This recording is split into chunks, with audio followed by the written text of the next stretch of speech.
Hanya karena dia bilang Tuhan baik bukan berarti proses ikut Tuhan itu selalu baik. Iya, benar. Aman prosesnya. Aman diri beruntung nggak pernah sakit, nggak pernah ini. Bener. Ternyata lewat penderitaan itu Tuhan lagi mengajarkan kebaikan. Betul. Iya.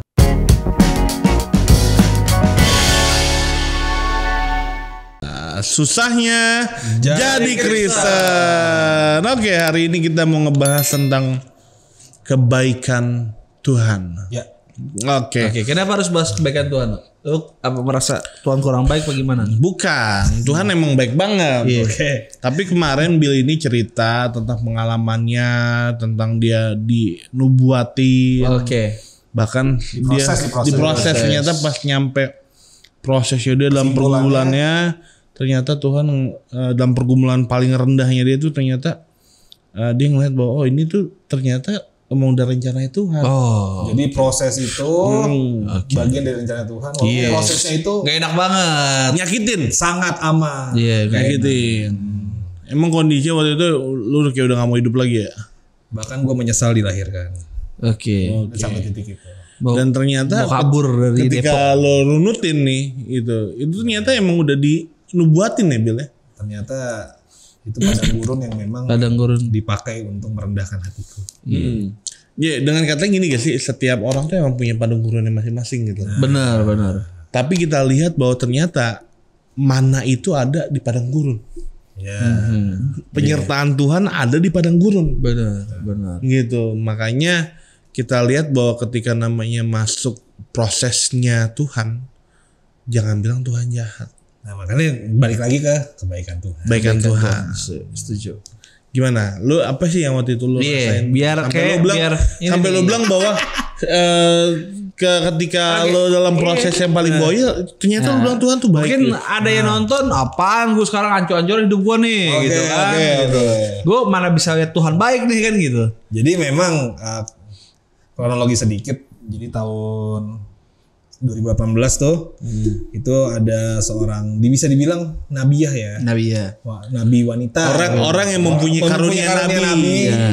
Dan dia seorang wanita gitu ya, menubuatkan tapi nggak ada guanya, tapi dia menubuatkan bokap.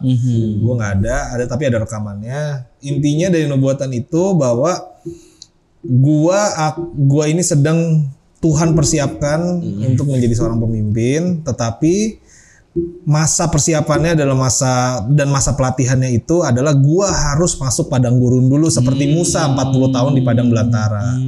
Gitu.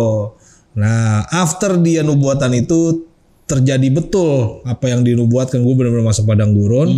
Bahkan gua masuk ke Ungaran atau gua berdoa puasa 40 hari, dan ternyata gua baru sadar itu nubuatan setelah 2023 ini. Jadi ketika semua udah selesai itu semua udah selesai, udah lewat bisa ke belakang ya. 4 tahun yang udah lewat 4 tahun gitu ya, udah lewat bertahun-tahun gitu. Dan gue baru sadar ternyata itu penggenapan dari nubuatan seorang nabi itu. Gue taunya dari mana? Kenapa gue bisa sadar? Karena waktu gue baca buku gitu ya. Di buku itu dibilang bahwa Alkitab itu memang ada simbolis-simbolis secara angka. Contoh 7 angka sempurna kan gitu. Nah, kalau 40 itu mengarah kepada angka ujian. Contoh ujian atau proses. Contoh bangsa Israel 40 tahun di padang gurun. Tuhan Yesus 40 hari. Musa naik ke Gunung Sinai 40 hari juga. Dari situ gue tiba-tiba kayak dibukain tiba-tiba pas baca itu, dan langsung ke arah apa yang gue alamin gitu.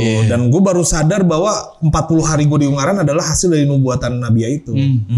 Nah dari situlah perspektif Tuhan baik itu berubah gitu. Jadi di situ ternyata Tuhan baik itu bukan cuman sekedar kalau di KBBI ya. Baik itu kan bicara soal elok, mujur, beruntung, itu baik tuh. Ya berguna, tidak jahat, sembuh, pulih, selamat. Itu menurut Kamus Besar Bahasa Indonesia. Dan gua rasa semua manusia pada normalnya memang berpikir baik itu pasti arahnya ke situ kan. Mendefinisikan definisi baik itu pasti yang positif lah. Nah, tapi setelah dari pengalaman gua ternyata baik versinya Tuhan tuh beda. Jadi baik versinya Tuhan itu adalah ujungnya pasti baik. Iya. Tapi prosesnya nggak selalu baik. Benar. Gitu. Itu yang gue alamin. Jadi, jadi ternyata yang gue alamin itu kebaikan Tuhan itu nggak selalu ditunjukin hanya lewat berkat kebaikan yang kita tahu aja. Jadi maksudnya hanya karena dia bilang Tuhan baik bukan berarti proses ikut Tuhan itu selalu baik. Iya. Benar. Aman prosesnya. Aman diri beruntung nggak pernah sakit, nggak pernah ini. Bener. Ternyata lewat penderitaan itu Tuhan lagi mengajarkan kebaikan. Betul.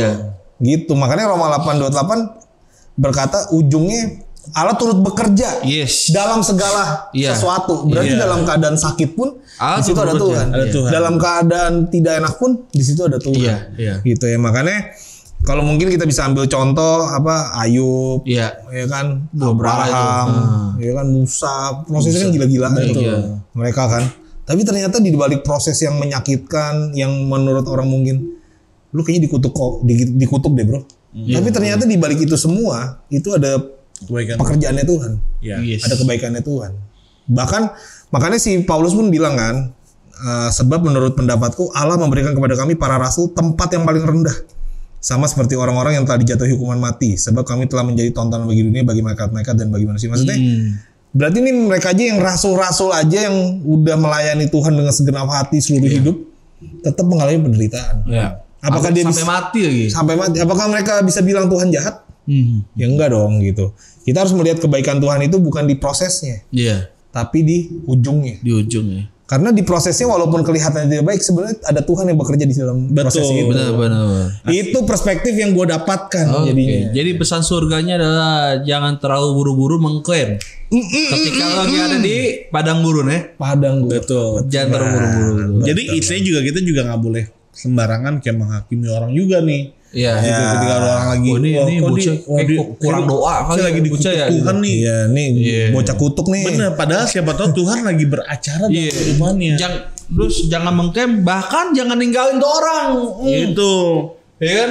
Benar. Bilang, wah ini orang berdosa tinggalin aja nih. Iya. Bilang gitu. Kasian banget ya.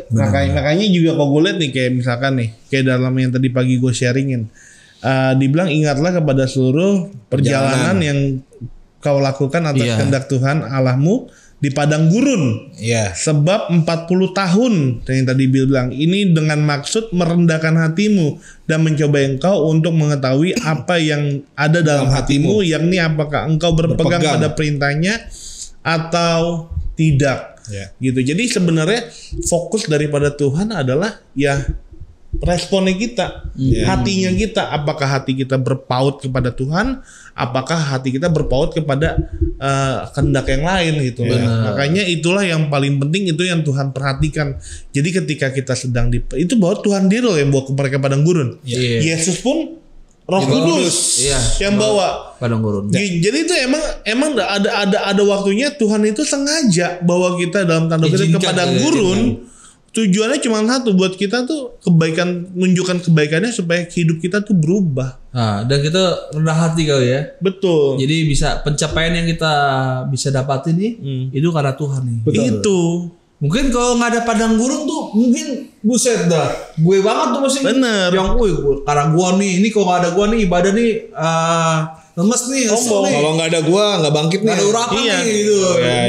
Makanya kalau dilihat dari ayat yang tadi gue baca, sebenarnya itu kondisinya bangsa Israel itu dilihat di ayat yang ke-17. Maka janganlah kau katakan dalam hatimu, kekuasaanku dan kekuatanku, tanganku lah yang membuat aku memperoleh kekayaan ini. Jadi kondisinya bangsa Israel udah mapan tuh di situ.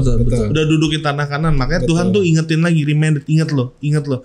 Makanya mandatnya itu sebenarnya Tuhan nanya tau, ini gue baik loh gitu. Kalau nggak ada padang gurun lo akan jadi orang yang sombong. Setuju sih. Benar gitu. Dan makanya kita pun nih, kalau kita pun juga kalau misalkan kita hari-hari ini lagi ngerasa diproses sama Tuhan, ya jangan salahin keadaan, jangan salahin orang lain. Gue ada satu quotes yang gue seneng banget.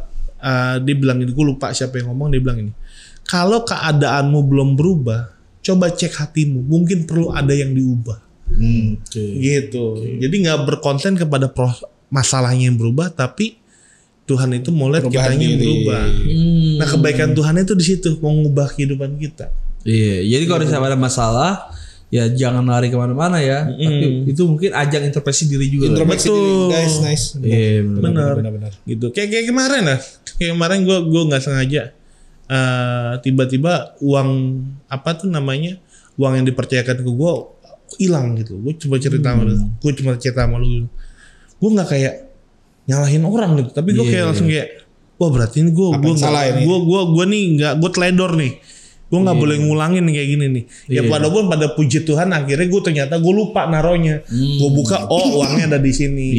Itu kan kebaikan Tuhan buat memperbaiki guenya. Ya. Benar gitu. Benar. Itulah fokusnya sih menurut gue. Jadi ujungnya baik tapi prosesnya nggak selalu tanda kutip baik. Iya. Nggak selalu enak. Nggak selalu enak. Prosesnya. Dan setiap orang punya padang gurun masing-masing ya. Itu ganteng sekali. Dia 40 hari di Ungaran tuh menderita banget. Ya. Makanya kita datang waktu itu.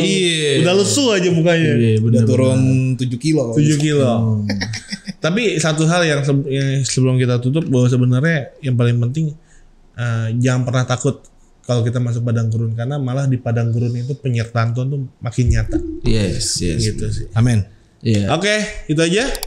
Yes. Tuhan Yesus memberkati. God bless you guys. God bless.